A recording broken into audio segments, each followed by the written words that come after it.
Yeah, Okay. we Hello are guys. live. Hello. Tuan-tuan dan puan-puan, kita akan bermula dalam masa seminit lagi. Sila bersabar ya. Angka belum pakai seluar dalam. Please be patient.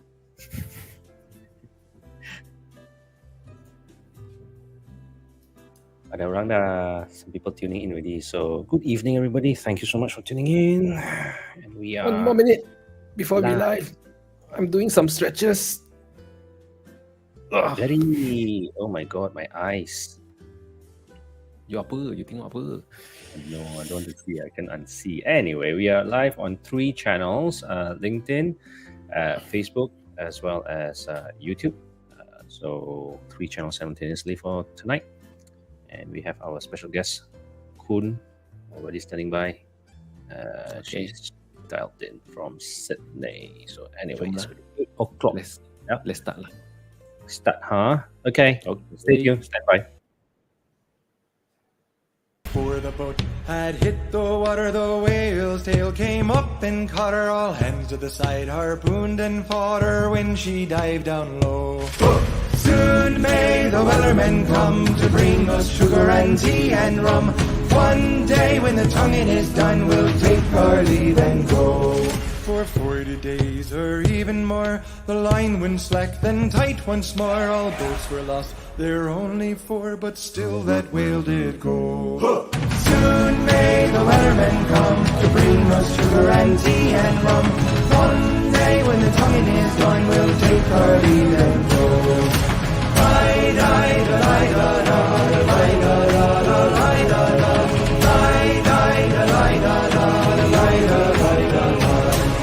Soon may the wellermen come to bring us sugar and tea and rum.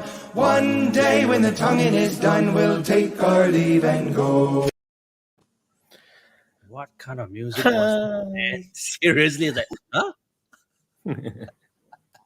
Good evening, everybody. Thank you so much for tuning in tonight. I'm Daniel, and that's Eric. Guys, you love the song? You like the song? Do you know the song or not, actually? Have you heard of it before? So familiar, but yeah, I cannot connect. Sekarang jam. The song is something to do with tonight one. It's the Velleman song. Is it Velleman song? There's the one part where they... No. It's like, that's why the title is Lidah versus Lidah. So Lidah is, tonguing the whale. How do you tongue the whale, Angga? Not on live. No. Cannot. Tonguing is actually a proper word, okay? It's not that kind of tonguing that you talk about. The word is proper. The action is questionable, okay?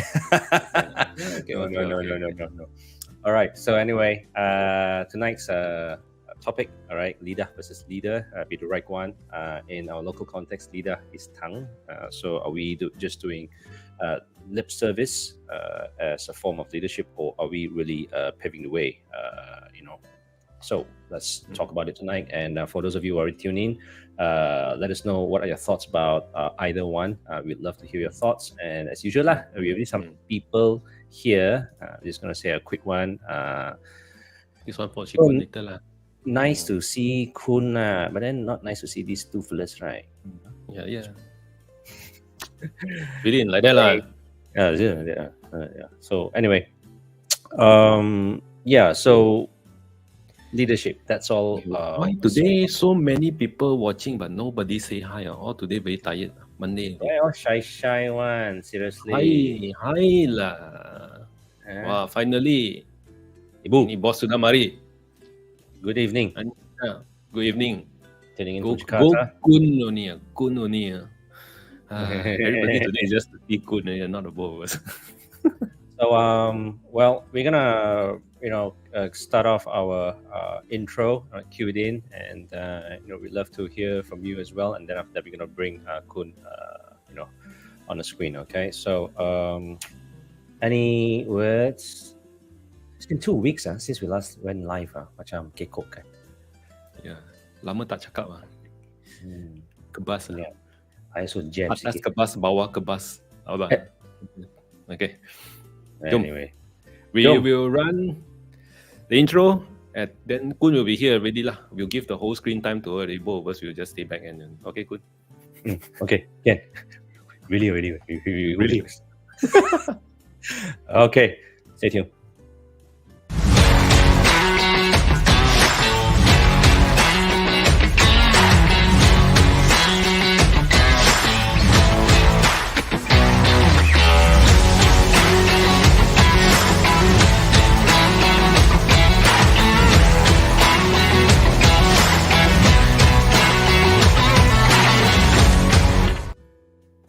And we have ini bos Yo. sudah balik. Koon She's dialing in from Sydney, by the way. Yeah. 2 hours ahead of us at 10 p.m. local, 10:05 now. Local time. Always ahead of us. Yeah. Doesn't look like it in the background, right? You look fresher than both of us, actually. So, Oil of Ole. Yeah. Oh, yeah. This face cannot go. Ini muka tak boleh lah. No, only. So for those of you who are been with us, following us since last year, Koon was with us. She came on board and twice actually last year. One was with Eric as well as Rosie from Melbourne, and then after that, Koon came along as well between the three of us. So she's back again this year. So again, thanks a lot for joining us. Topic tonight. Tapi before that, right? Koon really switch role, man. You kena bagi dia intro si tak sama role. I know, right? So, we have some comments coming in, but we'll address that later. All right, so stay tuned. Bring the comments in as well. So maybe now we can then just let Koon speak. Koon, who are you? So, me, I'm from Malaysia. I actually went to the same primary school as Eric, as some of you might know, and we happened to, in conversation, discover that. but I'm the takache, so that will give you the gauge on age. And then after that, I moved to Sydney about more than 20 years ago, and I really pretty much worked the whole time in PwC.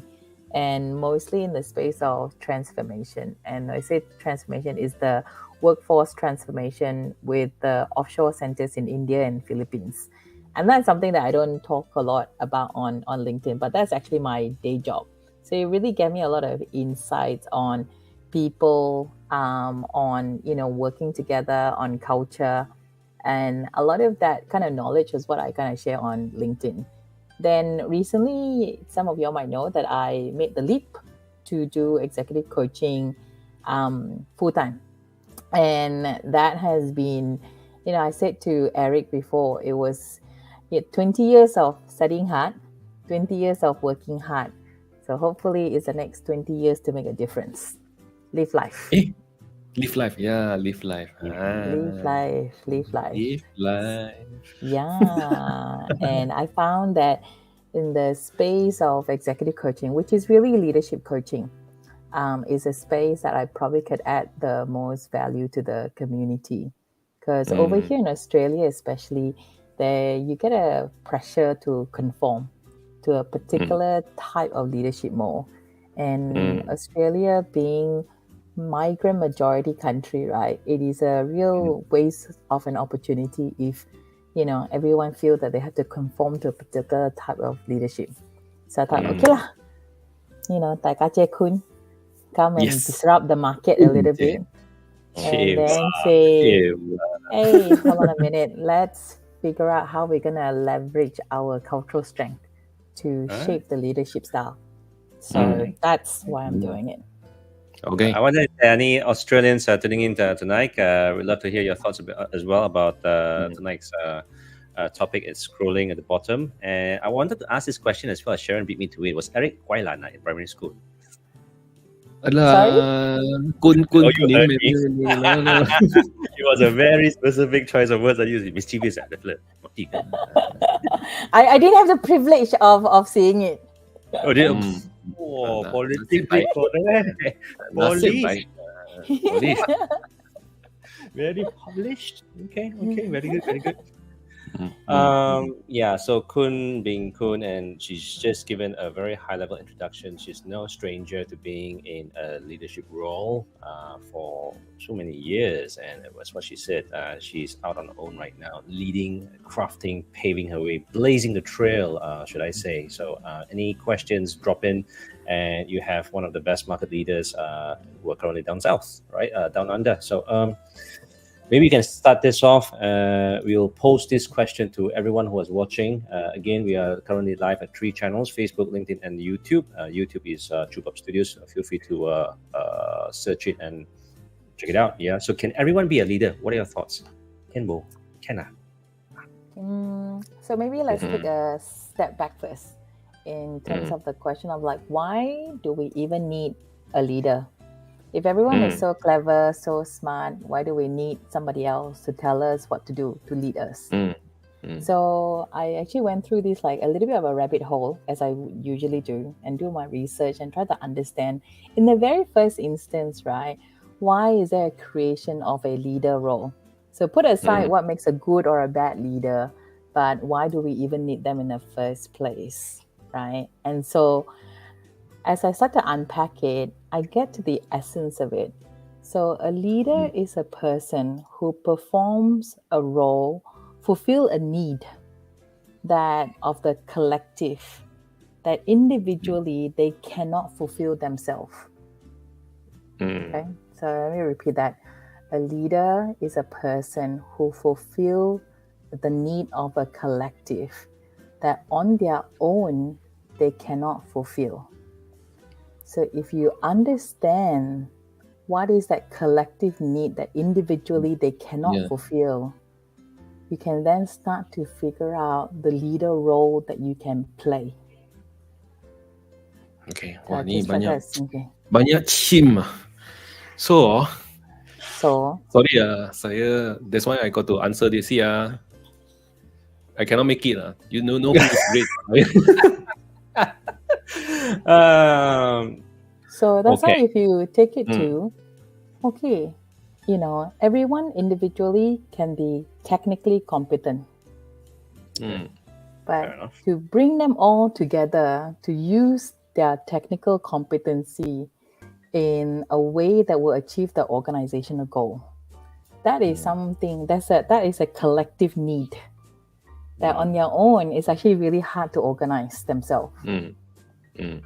Right? So then you kind of go, okay, if that is the need of the collective, then you start to go, what are the skills therefore I need to develop or build?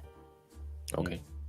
Right? Or even if you think of like, you know, the creation of like collaboration. If you need a whole group of people to collaborate, and they might come from very, very different industry. And in the first place, why would they be willing to collaborate? So there might be a relationship currency, for example. So you build the relationship, there's a trust, they'll kind of go, okay, I'll collaborate with you. So it allows for different context and the nuance of that collective. So then it can evolve. Okay. So if anyone can be a leader, yes, everyone can be a leader. But they need to understand what is the role or the need that they are fulfilling. Then you develop the skill for it. And I gotta admit, you know, even I did not really deep dive that deeply when I was first offered my first leadership position years ago. But what you've just mentioned is very refined and polished, and this is obviously a testimony of your years of experience. I can't disagree to what you've said. And if I could tie it up as well to what you just mentioned, recognizing the need of the collective and how is it that we are able, or that leader is able to actually leverage and groom everyone's potential based on each of their individual skill set, contributing back to the collective. In some other easier way of putting it, there's the buzzword 7 leaders. There's another way of explaining it as well too. Wow. So you put a context of parent, right? Being a parent leader. It's You so chill. fulfill the need of your children. You put Yeah. yourself in a classroom, right? What is the role of the teacher? Mm. Is to fulfill the need of the students. What's the role Yeah. of a principal? Is to fulfill the needs of the school. Mm. So when you take it to organization, if you're with a team, what is the role that you play to fulfill the need of your team? Then you go out to the market, what is the role that you fulfill for your clients as a collective? So when you start thinking about this collective need, you start to figure out the way that you can be the leader. But if you're only in the pursuit of your self-interest, that's why then it becomes really hard to be a leader, because that is the pursuit of self-interest. So the most extreme, right? You look at Trump, you might think that, oh, he's a bad leader. But you know what? If you take a step back, right, he's actually fulfilling a collective need of voicing out what they're looking for from a leader. So And he's actually a so- good leader lah. No, I never say good or bad, right? But a He leader is lah. a leader. Ah, He is a A leader. leader lah. lah.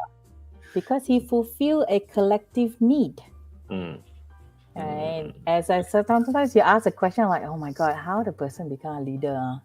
Like you have a question mark over their leadership, but they're sitting in a leader role. And as long as they're fulfilling a collective need, you're going to have a willing follower.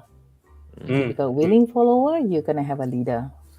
Okay. So think about that collective need. I agree.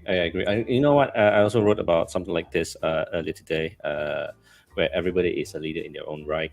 The question is, can one be an effective one or not? That's another different story lah. Different topic for Yes. another day. And then when it comes to leadership, now leader and leadership, silver lining in between.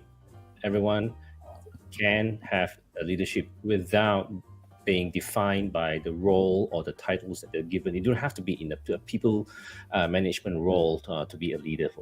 So Koon, wow, it's very very deep, but it's very very sensible as well to what you just mentioned. Erica, how How? I don't know leh. I'm. you lead a class, okay? You lecture students. No, Yeah. I never actually think of this kind of thing, mama. It's just you go and do your Right. nilo. It's like Right, you go and do right. your nilo. So it's, I agree. Even I also didn't think what I don't. Koon I won't sit down and okay. What? I don't go and decipher the word leader and who leads, what leads, what contributes. I don't. So, but Anita here has a question. Mm. Can there be different voices or not on what the collective need is? Yes, you can definitely have different voices. So then the question becomes on you is like, how do you bring alignment in the different voices? Because the different voices are coming from different motivation, different self-interest. So then you got to figure out how do you bring alignment in a lot of the different self-interests towards a shared purpose. Right. So uncle might be driven by money, dog might be driven by status. Status. Somebody else might be driven by, they just want to learn, they just want to do things, right? So as a leader, you kind of got to understand what is all of their internal motivation that give rise to all of their different voices. And then how do you then bring it all together? Because you still got to draw on their internal motivation to get to somewhere. So how am I going to phrase what I'm saying to uncle that will kind of get uncle go, okay, you win, I also win. I'll follow you. Right?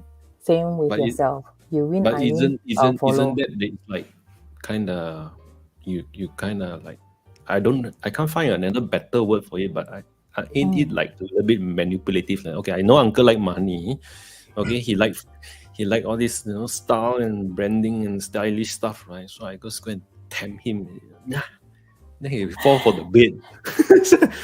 I mean, in some ways, you can have an agreement with all your stakeholders in order to drive. Because in order to, I think what Koon mentioned does correlate with what our dear friend Yat Tong has always mentioned, that drive is collectively driven owned by a collective ownership as well. So if you don't own it and it's just a singular person who's trying to drive it, then that's not gonna fly. Yeah. And it may sound like, so one side of the coin is called manipulation. Another side of the coin is called social intelligence.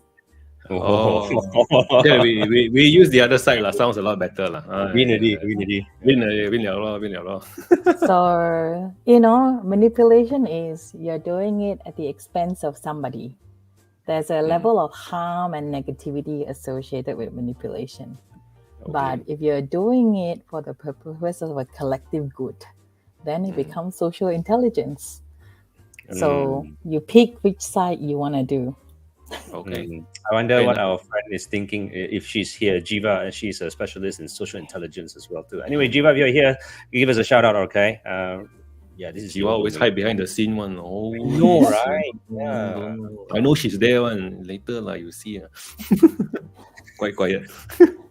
Okay, so we have come to agreement. Everyone can be a leader, all right? And circumstances, but at the end of the day, is to identify what's the collective need and how is it that we can fulfill that collective need. All right. Now, after all that lah, how talk only then how tak turun padang boss never show the way. How leh? What do you think, everyone?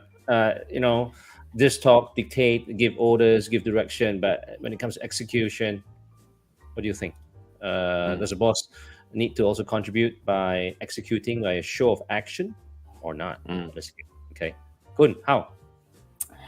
This one, when I think of my last couple of years, right, I probably spent 80% of my time talking. No action. Right? So that was a big shift because as a manager, I was still a lot of the doer, right? Execute. Okay. But the shift happened when you start to take on like a leadership role, right? Where you actually spend 80% of your time talking and dealing with people.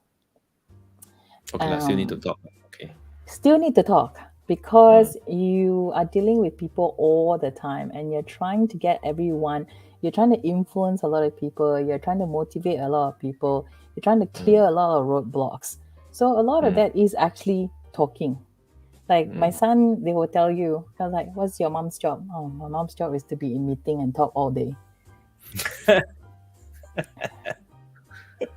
Now, the other 20% is the action, right? The action is the time where your time in crisis, you roll out your sleeve and you get into the trenches with the team. Right? Or your action is like kind of building up the governance structure so that, because when you're leading a team, right, it's very difficult actually to get into every single minutia of detail. So you got to start to build up the structure around like a governance structure and oversight structure so that it creates almost like a traffic light system for you to know when you need to get into the detail and actually roll out your sleeve and do some action, and you then know when you need to step out of it so that you can take a broader picture look. And if you do everything that your team can do, then why do they even need you as their leader in the first place? I'm taking mental notes, listening to her actually. It's like, okay. Yeah.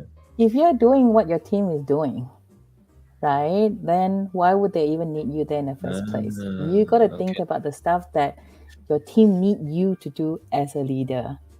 Remember that collective need? So what is it that you're fulfilling that your team on their own, they cannot do? Okay, I think I need to go and wash hands. Okay, you guys do all this, okay? I'm not gonna touch all this again. Okay, I'm trying to be a leader here, okay? You guys collective deed, is it? Collective deed. Something take over me. So I say to my team, especially the beginning when newly onboarded, right? My role is to transfer the knowledge and the relationship. Okay. And transfer as much, and then to give them insights on how to navigate their stakeholder landscape. Then after that, I got to give them the opportunity to try it out, fully expecting that they will make mistake one. guarantee will make mistake. But still My need job- to give them a chance. You gotta Have give to, I them a suppose. chance. You have Right. to. Right? You Right. gotta create the space for them to go and make that mistake. And you tell them, I expect you to make mistake. Because when you tell the team, I expect you to make mistake, it actually gives them the confidence and the comfort that, you know, you are giving them this space to go and learn. And then when they come back and learn, you'll be like, okay, what have you learned? What can you do differently? And that's to then help them to reflect. Because when you start to become a leader, you also cannot be telling them like detailed instruction. You got to start to trust your team. So how you're going to trust your team is you help them to reflect on their experiences and how are they going to be better. So then you end up creating a cycle where they can have a self-learning experience. That's when you can slowly kind of be less hands-on and you start to step away bit by bit. So you see how like in the beginning, heavy level of involvement, then mid-level involvement, and then you step away even more.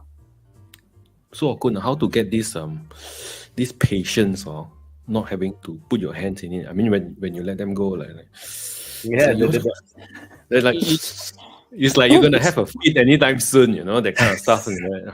But Correct. you're trying to stop yourself from interfering, but you know what's gonna happen, but you know you're gonna knock into a blunder, but you know you just got to like hold it all together until. And you the got to end. think about, right, so as an auditor, so I was also an auditor, you got this thing called like risk materiality. Okay. Because as a leader, you have a bigger picture, right? So you can then assess, okay, what is the kind of impact of this risk? How material is it? Can I afford this mistake or not? And if it's a mistake that I can afford to let the team take, I let them, right? But there's certain things, and there's actually not many things, right, that the team made mistake that is so dire to the organization. Especially at the level that they're operating in. There's actually not that many mistakes that is so dire. So you want to be able to have this spectrum of like risk materiality. Something that is risky but is not very material, you know what? Just let the team make the mistake.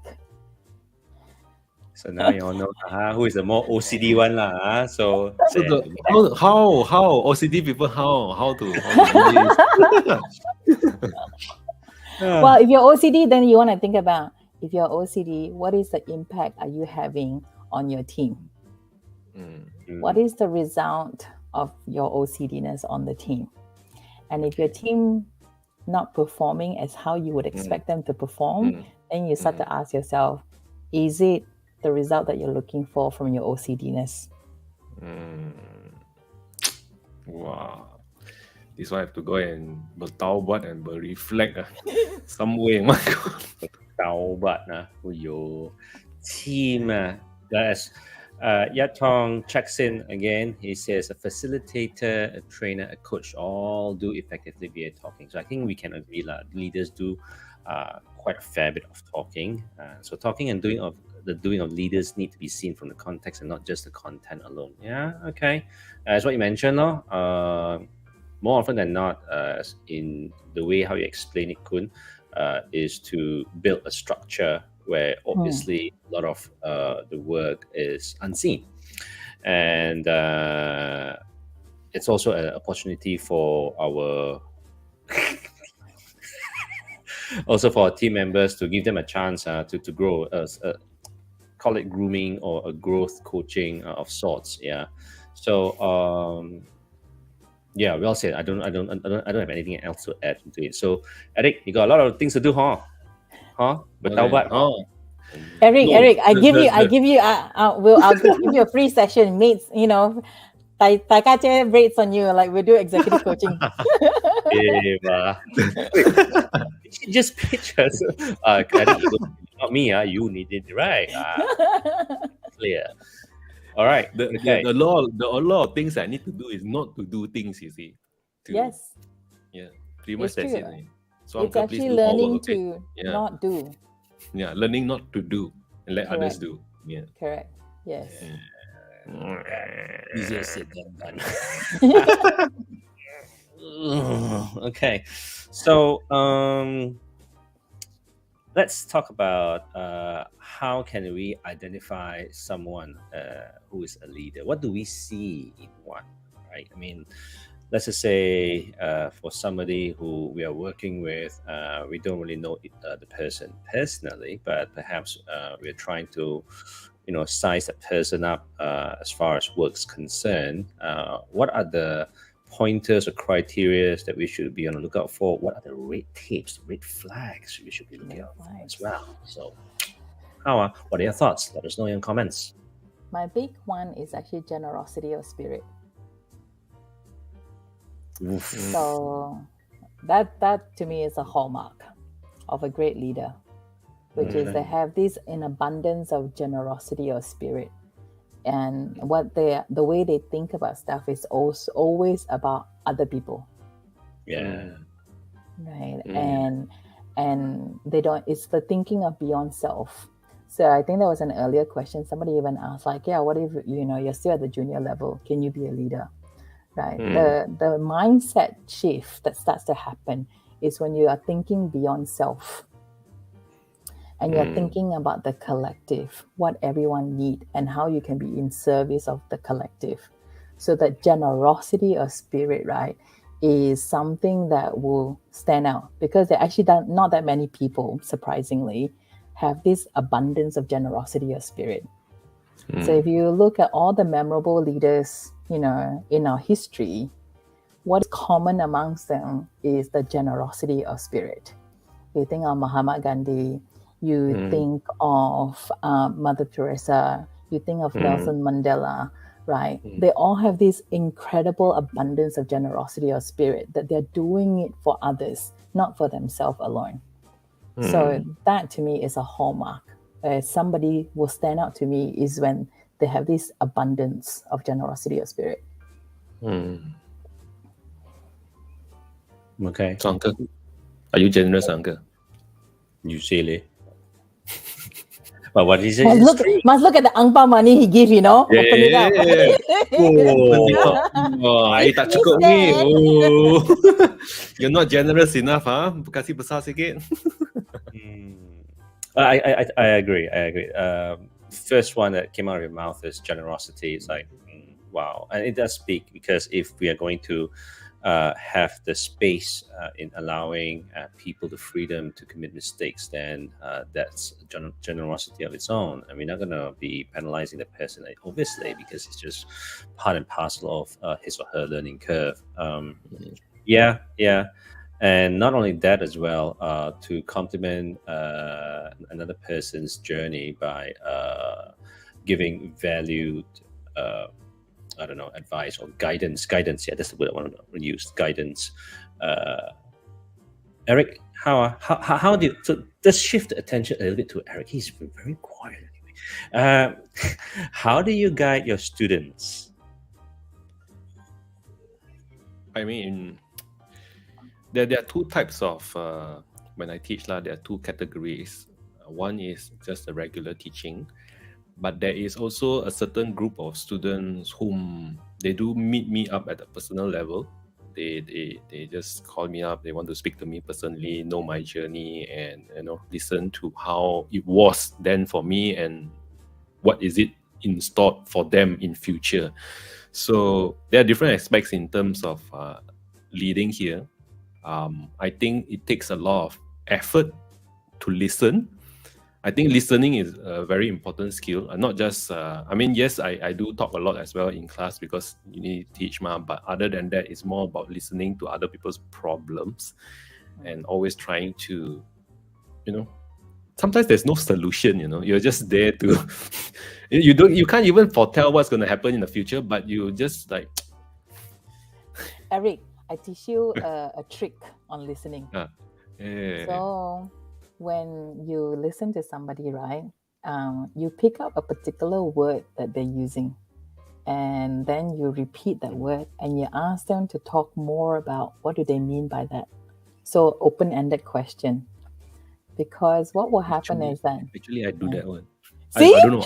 I subconsciously do that one. It's actually a technique of listening. So when you listen, you pick up those words and you explore that word with a person. They have a habit to say that word again and again. Yes. And then I just ask them, then they'll just self-ponder and they'll just self-reflect, and I don't have to give answers. Correct. But, and then they already feel that you're listening to them. Yeah. But technically, I got no input there. It's just ask. Angguk je.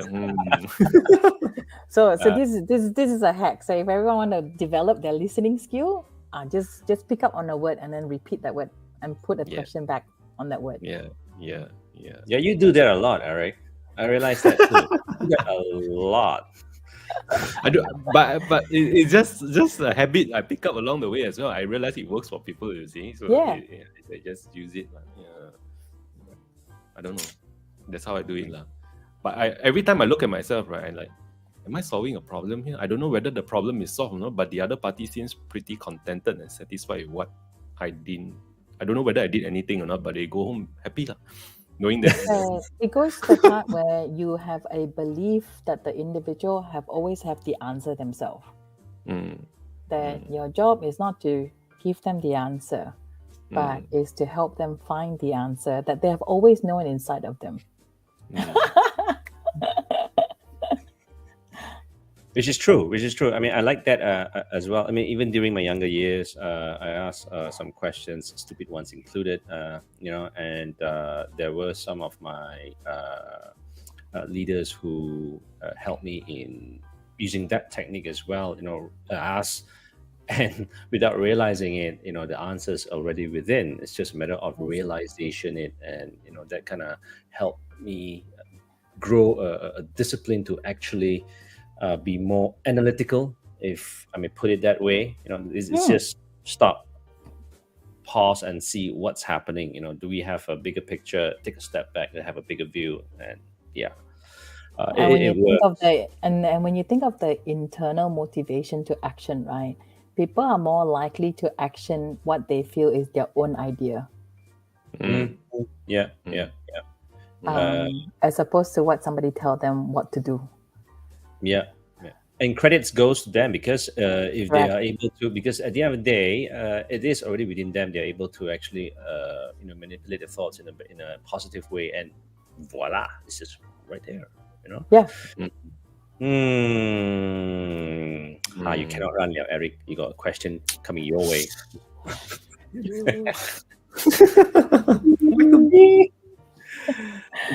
Something being a doctor that I think can. Doctors, right? Although doctor is kind of like very as if like they know it all. They're very clever and pandai and stuff like that. But to be honest, right, in the hospital setting, doctor is just one part of the team, and doctors can't work alone. In saving a patient's life, you see. So when it comes to saving someone, you need everybody around, and you got no choice but to trust the person who is working alongside with you, see, because you can't do it alone. So in a way, it shaped me to learn how to trust others. But of course, everybody looks up to you for directions and orders because you're the boss, ma. But ultimately, their tasks, even I can't do. Some of them are doing better than I do. So I need to also learn how to trust them that they can actually deliver and execute the things that needs to save a patient in emergencies, I think. So, definitely some training there. I don't know whether it was worthwhile or not, but that's how I got it. Your input was pointing with your question. I answer questions with a question. Your input was choking with your questions. I think. My team all cannot tahan me because every time they ask me a question, I'll post back 3 questions. They vomit blood. Okay. Now, so we've been talking about us being in a people leadership role and helping to groom others, right? But the learning never stops. So then, if we were to pause there and look at ourselves, look in the mirror, how then we continue to develop ourselves? What are your thoughts? All right, and everybody, I see that some people are on YouTube as well, and some on Facebook, and obviously on LinkedIn. So, what are your thoughts on this? Right, everybody's learning. So, how to develop? Who do we look up to? How to develop? I feel like this is where the courage to go and ask for feedback. Like, it's one thing as part of your development of your self-awareness and your own self-leadership. You actually got to ask for feedback. And maybe a twist to the feedback, I would actually say I got this idea around what I picked up from Marshall Goldsmith, right? Where it's also about feed forward. So have an idea of a particular area that you want to develop and be better at. And then kind of surround yourself with people that have a line of sight of what you do. Then after that, on a regular basis, you go back to those individuals and say, hey, I want to be a better leader in this particular, like maybe it's about influencing, right? Or empowering my teams. Can you give me an idea on how I can be better? And then you say, thank you very much. You take the idea. And then you ask from another person and a few other person. Then you synthesize, what does that idea mean for you that you can action? A few months or a few weeks later, you might go back to this person and say, hey, I said I wanted to work on empowering my team. You gave me an idea. Thank you very much. Can you give me another idea? So, because what will happen is the other person now have seen how you have grown, and their next idea is then tweak to where they have seen you grown. So it doesn't talk too much about the past, and it doesn't talk too much about, or where you didn't go wrong or where you went wrong and where you could be better. It's really very forward looking. So you always have something to work on forward looking, rather than feedback is always about what has been done in the past, right? And you can't change the past. The past is the past. But we do spend a huge amount of time on the past that we can't even fix anymore. So now it's a shift of going forward looking. What can I be better at? What can I learn? How can I be better? What's that new idea? And you get the people that I call them your well-wishers, who will give you the idea that you can keep growing and developing. So then it becomes a journey. Okay. So use that as a technique to help yourself grow, so people can hold that mirror to you but give you ideas to move forward. Okay. Do you do that, Eric? Do you do that? I mean, you do that between you and I. Do you do that generally with others? Well, people do approach me to give feedback. But personally, I also do ask others what they think about me as well. I mean, I just want to know because part of my kepochi natural self, right? So, be it good or bad, is some feedback is better than no feedback at all, because you don't know where you're heading, good or bad. People do give feedback, I digest also. But the circle of feedback is generally very small. It's not like I go ask everybody for feedback. It's the ones that I encounter very frequently and have close contact with, then probably those are the ones that can give a more accurate feedback in that sense. I agree. And I'll say don't try to do a laundry list of things that you want to get better at. Because when you have a laundry list, right, it becomes really hard to be very focused and actually make a real change. So at any point in time, even for myself, I pick only one area and then really put in all the effort into developing that one area. So one stage was I got a feedback, Koon, you got to develop your strategic mindset. And I'm like, man, what does that even mean? How does that even look like? And then I go and ask different people that I respected and say, hey, what does that look like to you? What does that sound like to you? And then they started giving me ideas. Okay. So when they started giving me ideas, I say, okay, so now I'm going to implement it, right? And then I developed my thinking time for it. I developed a 3-horizon thought process around it. So you keep actioning it. And when you keep actioning it, then eventually it will become reality. So there's one thing of people giving you an idea, but if you do nothing with the idea, well, it remains an idea, right? Yeah. So you got to develop a plan to actually action on those ideas. and see where you're tracking. Then after that, you go, oh, okay, cool. So yeah, when I got my feedback, I'm like, oh, Koon, you're so strategic. And I'm like, oh, very good. I've been working a lot on it. Then the next thing was, as a leader, like you say, I was about asking questions. So what I noticed in some of my very high level leader, right, one of their toolkit is actually asking questions. They actually don't tell, they ask questions. It is a toolkit to influence. And I go, okay, that's the next thing I want to learn, how to ask questions. So when then got all the ideas on how to ask better questions and all the techniques to ask better questions so that it become a toolkit, a leadership toolkit. So that's what I'm saying to people is don't have like, 20 things you want to get better at. Focus on the few that matters and put in the effort to get better at those. Okay. Probably got to revise the questions I asked also. A lot of emotional damage in my questions. How many people have you broken? I resonate with what you said as well. And to be fair, since I put Eric on the spot earlier, I do ask questions as well, as well as peer-to-peer, and not forgetting to the lower tier ones. However, as what you mentioned, it's very critical to determine who do we ask these people, who do we ask feedback from, because we want to avoid having a laundry list. But here's the thing that I realized. More often than not, I personally feel that I get valuable feedback from peers, especially my top, the top tier down. But the challenge is from my team members, maybe for fear of repercussion, for fear of any hard feelings or whatnot, and maybe thinking dia kan boss, he knows, nanti kena salah cakap, that kind of thing. But that's why I really want to get deeper into with, because I know my peers or the top tier knows what I'm capable of, but I really am very sensitive to evaluate myself from the point bottom up, because as far as I'm concerned, here am I trying to also serve and guide my team members as well as learn for myself along the way.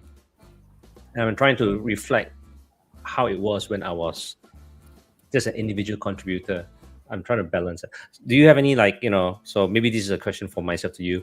How do you overcome that barrier to kind of, have a more constructive conversation with your lower I have a system. So annually, I will make it a point to ask upward feedback from all of my team. 360? All of them, right? So a normal standard, we will get feedback from above. Yeah. But I made it a point, which is every year, I will get feedback from all of my team, right? So everybody get a request to provide feedback. And every year, I'll look at those feedback, I'll synthesize those feedback, and then I'll work out, okay, exactly what my team's feedback is really telling me, and then put in a plan in terms of how I'm going to action it, so that I can then go back to each and every one of my team and say, thank you so much for the feedback. This is what I'm going to be working on. And then the next year, I do the same thing, because I'm going to hold myself accountable to the feedback that they have very generously given to me. Because the main thing over there is around psychological safety. Yeah. If the team get a sense that, I can give you the feedback, I'm going to get penalized. Yeah. I'm not going to give you an honest feedback. But if I know that as a result of me giving you the feedback, you will actually action it and you will actually get better from it. Now I trust the process, and therefore I'm going to trust you, that there has been no repercussions of me giving you those feedback. So if you make it systematically, everybody, right? Not just select few that you know that, maybe they'll say nice things about me. No, it's everybody. Yeah. I actually am very more interested to hear about the ugly, which doesn't really come often. Yeah, but you got to then show them how, if there are those ugly, how are you going to take on board the ugly and actually show them that you're going to work on it?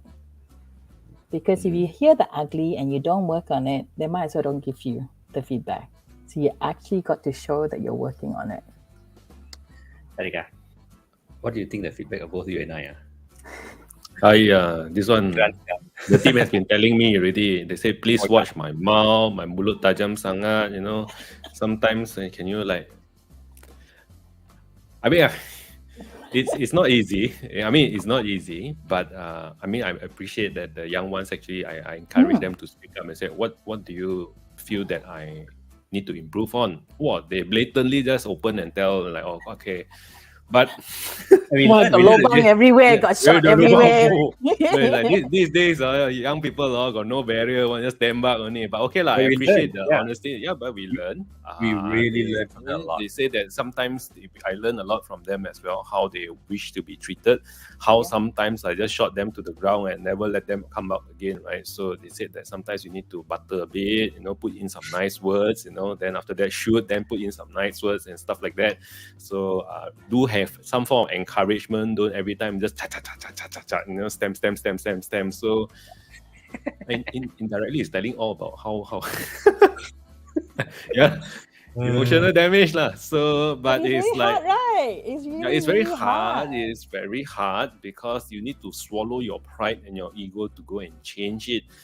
But it works and if you start changing, and they actually do realize that I start to change, and they say that actually thank you for buffering, and people appreciate it.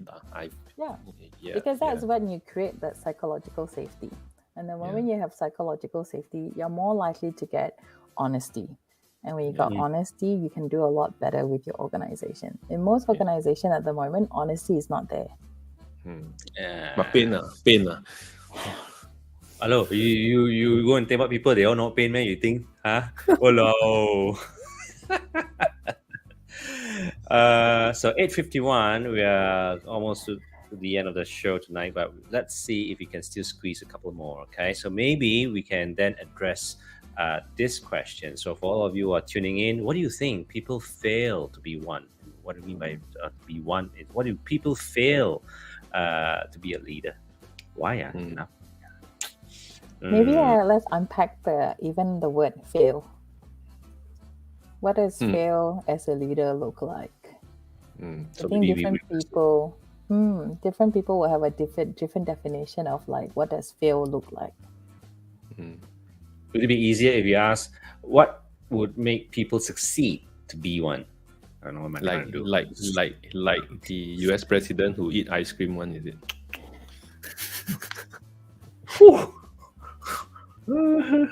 A lot of criticism, no? Kena tembak, no? He kena tembak on live news, everything. There's a lot of things going on, but he goes and eat ice cream. So is that considered as fail? Or I don't know. Because I would really want to be kind of nuanced in that question around fail, because leadership is a journey, and it will be ups and there'll be down. And it's about when you're down, how you're going to be up. And when you are up, it's then how do you lift others to also go up with you. And so the word fail, in what context is it fail?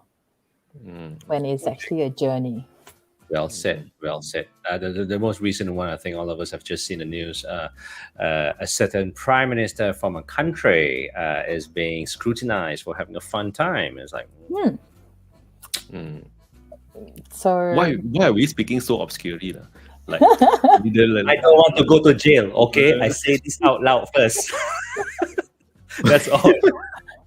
What I know lah, free accommodation, free food, free this, free that free gym, free soap, which you should not drop when you take a shower and stuff like that. No, I do not want to go to jail.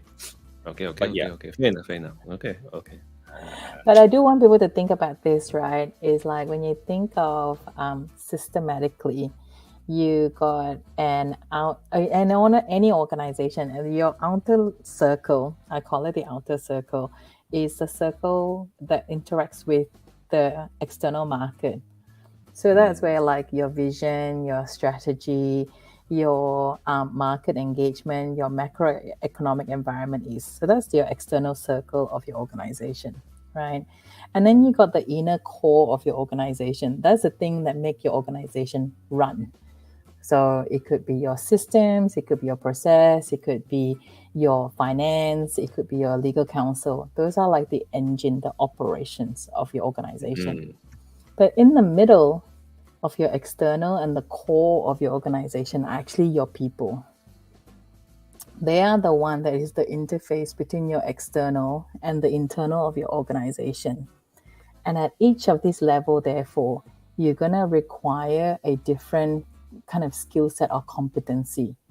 So that's why that strategic mindset sits on the outer layer, because that's how you're thinking about the longevity of your business with the macro environment. Then you got your social intelligence that will come into play into your middle bucket, your people interaction, your people relationship.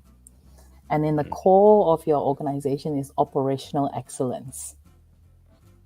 Right? How are you going to run it? So you got to think of these three dimensions, right? Your strategic mindset, your social intelligence, and then your operational excellence. So you can't just say like, oh, one or the other, but you think through these three layers. Well, Uncle, that's why I'm not fitted to be in a corporate setting. All these terms, it's like industrial jargon. Who chose tonight's topic? It wasn't me, okay? Who chose tonight's topic? Ayo. But you think about it, like in a car, it's a bit like car, right? So the people one is the driver. Then you got your car engine. And then your environment, directionally where you want your car to go. And you take into Choobub, is the same thing as well, right? Your external market, the products and services that you want to deliver to your clients, the vision and strategy you're going to have. And then you got your internal functions. And recently you started doing all the camera and video and all of that, right? So that's your operational excellence. And then the middle bucket is all of your team. You know, what's the culture you want to build? What's the values that you want to have? What's the behavior that you want to like focus on? That one makes sense. That one makes a lot of sense. Sorry, I have very low intellect one, so I have to speak lower, so then I can understand. See, Eric, it's just like gaming only. Okay. Right? Gaming, I can. Okay. Last one. Okay, so trying to squeeze this one in here. Leading a big versus leading a small team. What are your thoughts? Any difference out there? So we'd like to hear or from you. If not, Koon, what do you think? Leading a big versus a small team. Got difference. With a small team, you can be more personal, one-on-one. But when you start to have big team, you really have to think, because I find that the best of a people leader, the most is they can have maybe 8 to 10 direct report. This is like the top of the class people leader, right? They probably have 8 to 10 is what they can cope with. Beyond that, it's actually really, really difficult already to give the attention that is due. So you then got to start to think about process and systems and the structure in order for you to kind of lead a much bigger teams. Most average will be sitting between a 1-to-4 ratio. That's comfortable. So if we can actually train the current ones to be also leaders, then they can lead another 8 more, like that, correct? Correct. Yes. Correct. Okay. That's why we ended up in most places a triangle structure.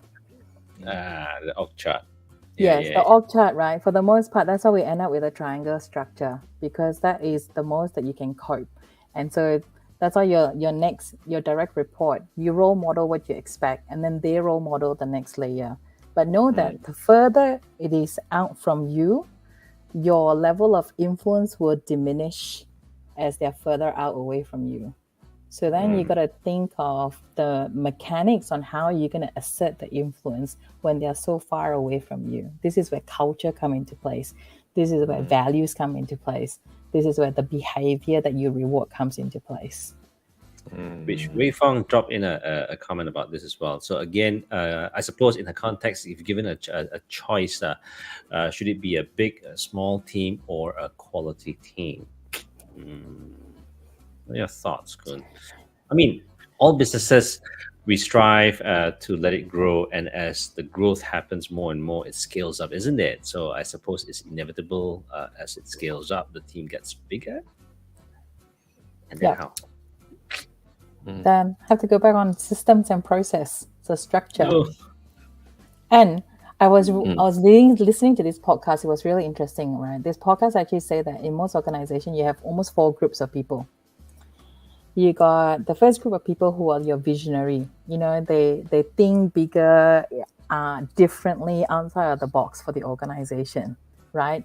And then you got the builder. Basically, they take the idea, the vision, and then they build it. Then you got the group that want it to remain the same, right? It's built already, it's working, we want it to be the same, don't change it. So they just like running it. And then you got your 4th group, we call it the guardians. So they are the people that will make sure that, this is where your legal counsel, your risk and quality team, the compliance team, they are the guardian to make sure that what is being developed, not that there were no risks that were affected. So if you think of any organization having these 4 groups of people, they exist in this organization, right? And the role that they each therefore play. So there's no like one right or wrong answer, but having 4 different groups of people within your organization plays different role, and then you tap into them at different times that you need them. Yeah, it's very soothing to listen to you. You should preach, it's like people say, yeah. Connect with Soon, everyone. For those of you who are watching, it's what a joy to listen to her, right? It's so soothing. I mean, it's like, I don't have to say anything. I just listen.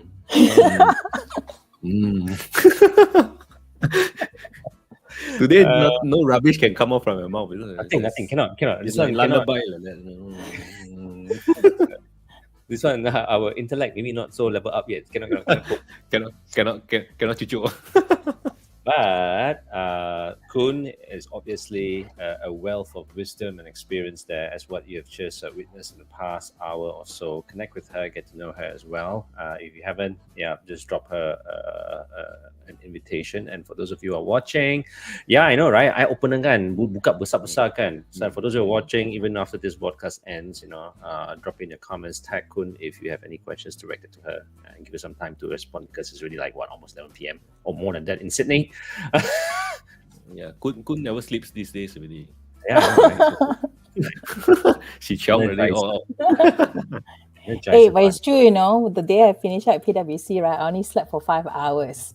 I woke up the next morning fresh, because my head is not full of who to talk to, how to talk to, why I say these things, how am I going to go about it. All of that left behind. So 5 hours, that's all I need now. 5 hours. All right. So anyway, we're gonna close this. So any parting advice or words of wisdom, some knowledge nuggets that you would like to leave before we close? Koon, it's all yours. Definitely, I talk about that generosity of spirit, and it's something that, if everyone start to build in this generosity of spirit and start to think about other people and how they can help other people. There's a phrase now I use, is like, do the things that you care about. That's your passion. That will help other people. That is your purpose. That combined, that's why your performance will be better. So you got your passion, your purpose, and your performance. Then the money will come. Don't worry about that one. Okay. Money come. That's all generosity of spirit. That attracts uncle. That's all. Words of wisdom from our guest for tonight's episode. I hope that you've enjoyed this whole entire broadcast. And for those of you who missed it, let your friends know. You can even just rewatch it on YouTube or even LinkedIn or even on Facebook as well. All right. So, Eric, you have anything to say? So next week there will be no TKSS, but there will be at Sharon's place running her show instead. Okay, coming this Thursday. So you want to listen to Tomb Raiders? No, not Tomb Raider. Okay, you just go to a page. Okay, just go to a page. There will be two guys talking about deaths. Okay, deaths. How to manage deaths. Yeah. Taboo. Taboo, Anyway, taboo, yeah. so that's all the time that we've got for tonight. Again, so much thanks and appreciation for those of you tuning in. Ibu, Anindita from Jakarta, for those of you from Singapore, even potentially from Australia, despite the time difference. So thank you. Good night, and Thank you. take care, everybody. We'll see you again in the next 2 months to come. Bye bye now. Ciao, guys. Bye. Bye.